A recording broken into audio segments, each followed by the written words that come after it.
Welcome back to Birds of the Air. Today's chapter is The Song of Birds. Did you know that birds sing for a reason? We will discover why the garden fills with music before it is even light and what each song is really saying. Let's look at our vocabulary before we begin.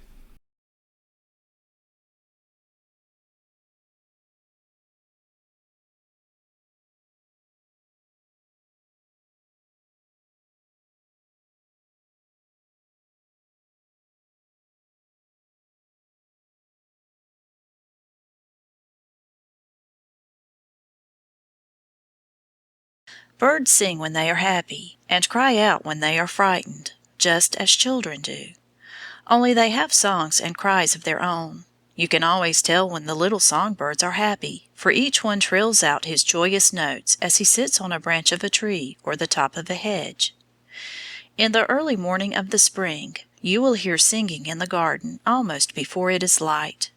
First there is a little chirping and twittering as if the birds were saying "Good morning" and preparing their throats.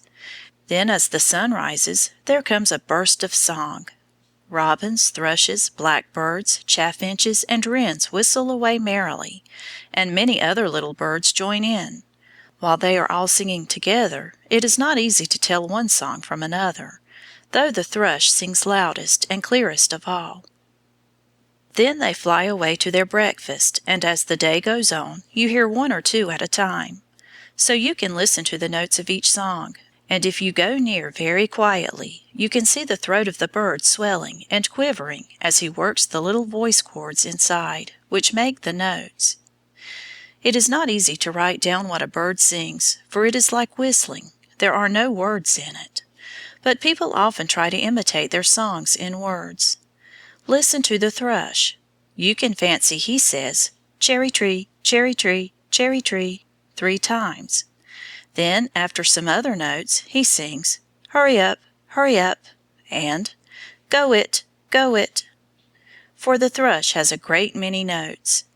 The pretty yellowhammer, with his bright yellow head, sings, a little bit of bread and no cheese. The chiff-chaff calls, chiff-chaff, chiff-chaff, quite distinctly. Any child can imitate the cuckoo or the coo, oo, oo of the wood-pigeon. As the days grow hotter, the birds sing less. They sit on the branches of the trees or on the hedges under the shade of the leaves, or hop about in the wood. Then when the evening comes and long shadows creep over the grass, each bird looks out for his supper. When he is satisfied, he sings his evening song of content before he goes to sleep. What a concert it is! Finches, tomtits, sparrows, wrens, robins, and chaffinches all singing at once. And above them all come the song of the thrushes and blackbirds, the cooing of the wood-pigeon, and the caw of the rooks as they fly home from the fields. As the thrushes were the first to begin in the morning, except the lark, so they are the last to leave off at night, and often one thrush will go on long after all the others are quiet. Then at last all seem to have settled down for the night. But no. If you live in Kent or any part of the south or east of England, you may hear in May or June a sweet sound, like a flute, coming softly from many parts of the wood. This comes from the nightingales, who, in the warm summer, will sing nearly all night. They sing in the day as well, but their note is so soft that often you cannot hear it when more noisy birds are singing. In the still night you can hear the sweet song, rising up 6 notes, and then bubbling like a flute played in water. When you have once heard a nightingale sing, you will never forget it. In Yorkshire and Devonshire you will not hear him, for he does not go so far to the north or to the west.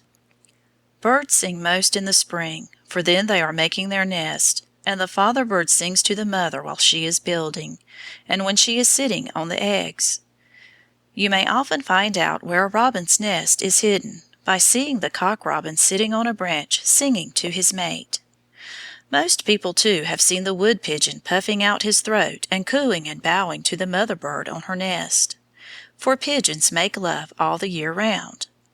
When the mother bird is sitting, the father bird sings for joy, and when the young birds are hatched, he teaches them his song. Songbirds have very delicate throats. They have muscles which quiver like the strings of a violin, and the young birds have to learn to work these muscles. It is curious to hear a young blackbird or thrush beginning to try a tune. First he sounds one note, then two or three. They are not always in tune, but he tries again and again. So little by little he learns his father's song.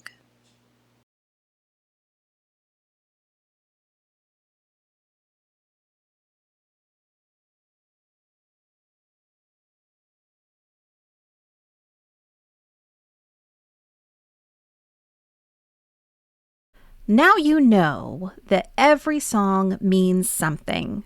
Think of a bird that you know from your yard. Can you whistle its tune? If this lesson blessed your family today, the kindest thing you can do for us is subscribe and tell a friend about us. We do the planning. The books come alive. Your child does the learning. See you next time.